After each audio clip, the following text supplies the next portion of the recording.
El problema no es si te buscas o no más problemas.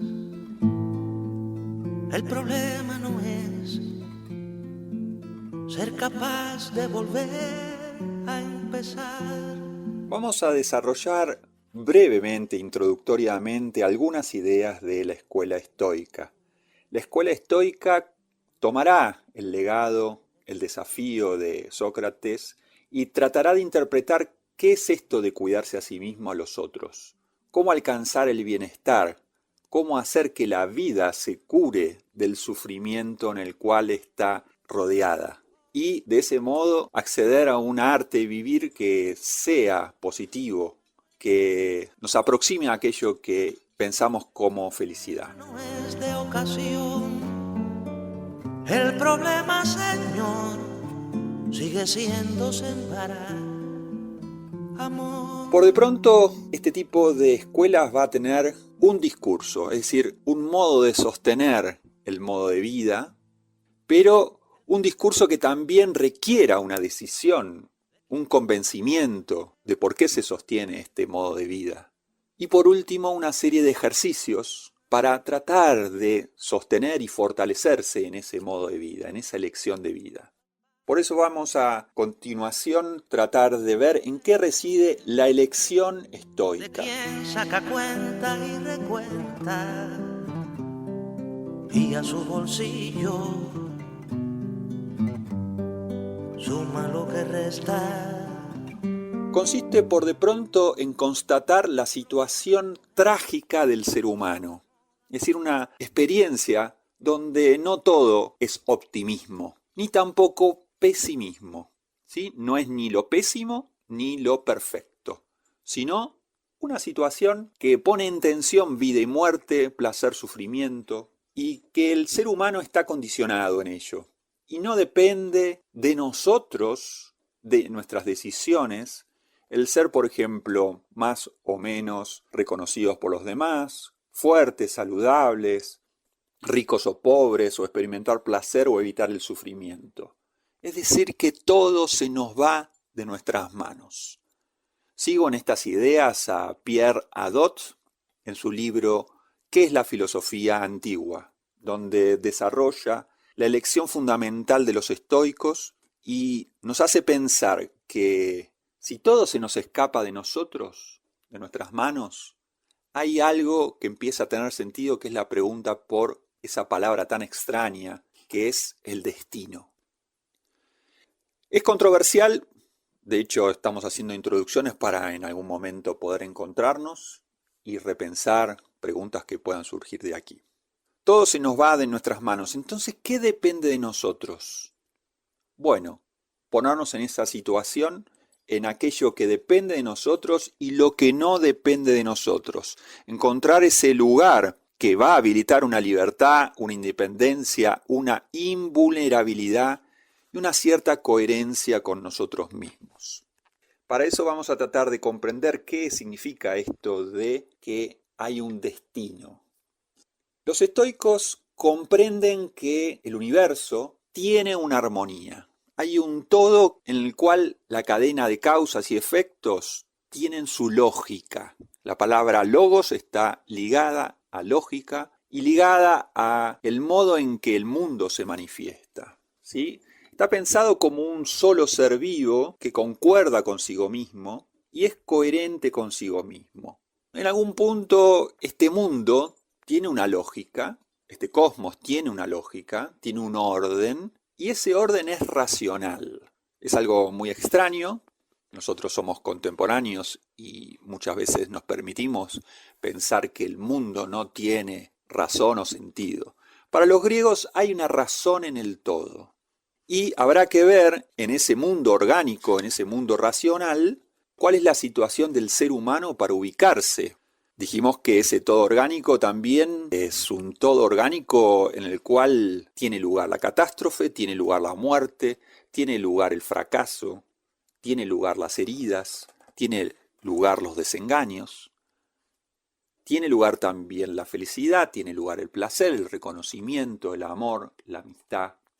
Pero la decisión entonces va a pasar por el reconocimiento de esta contradicción o este mundo de posibilidades contradictorias y ver en qué situación o en qué ubicación estamos llamados nosotros a localizarnos, a habitar.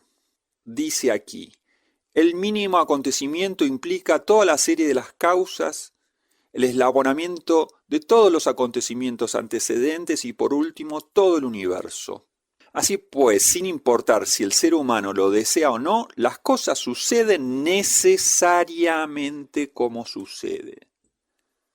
Pero entonces, ¿cómo es posible una elección en esta situación? La posibilidad entonces del ser humano es negarse o aceptar ese destino.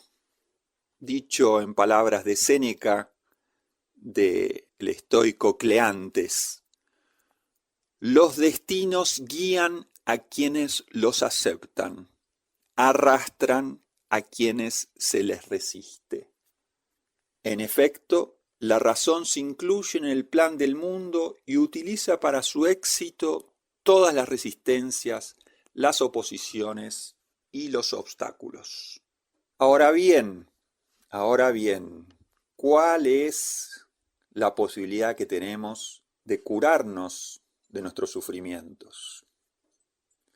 Parece ser que, en las palabras de Epícteto, no son las cosas en su materialidad las que nos perturban, sino los juicios, las representaciones que emitimos sobre las cosas, es decir, el sentido que les damos. ¿Por dónde va a estar entonces planteada la terapéutica de la escuela estoica?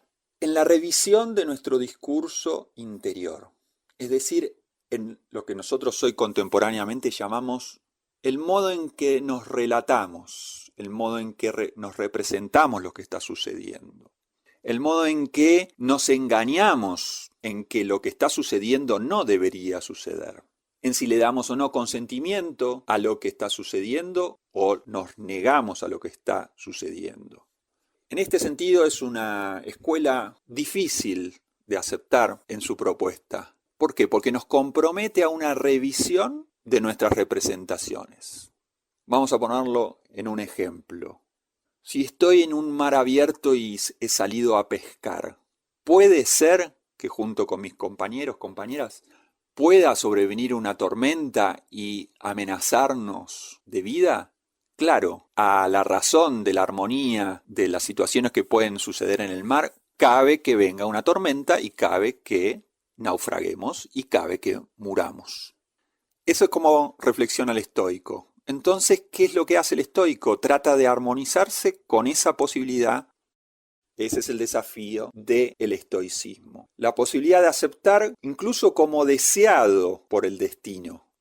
Hay una cita que dice, no procures que lo que sucede suceda como lo quieres, sino quiere que lo que sucede suceda como sucede y serás feliz. Tenemos que repetir una frase con esta cantidad de palabras. Vamos a decirlo más brevemente. Ama tu destino, acepta lo que te toca en suerte. No procures que lo que sucede suceda como lo quieres, sino, por el contrario, quiere que lo que sucede suceda como sucede y serás feliz. Dicho en una excelente imagen, para el estoicismo, quien va contra la corriente perece, quien va a favor de la corriente de los hechos y se armoniza con ellos y los acepta y puede responder a ellos, vive en cierta armonía.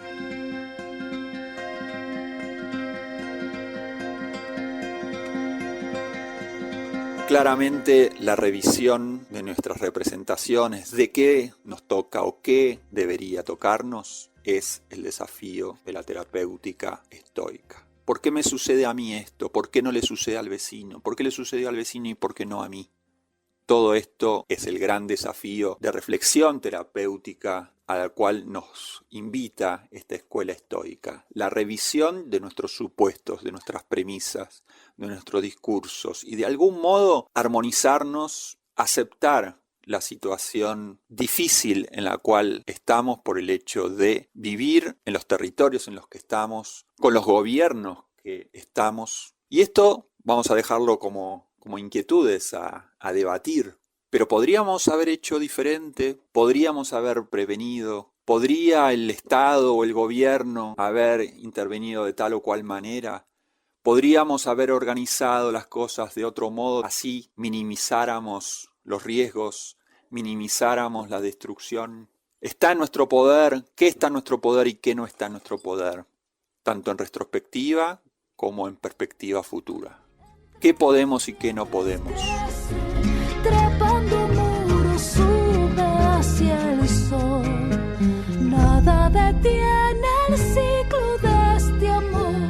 ¿Significa la propuesta estoica asumir que las cosas tal cual son deben ser así? ¿O podemos patalear, podemos contrariarnos, podemos enojarnos con ello? Todas estas preguntas sirven a esta terapéutica de comprensión de nuestra situación entre estos vestigios en los cuales estamos pensando, estamos sintiendo, estamos compartiendo, estamos sufriendo, estamos acompañándonos. Tenemos que pensar entre los vestigios, tratar de entrever señas y de ese modo seguir adelante.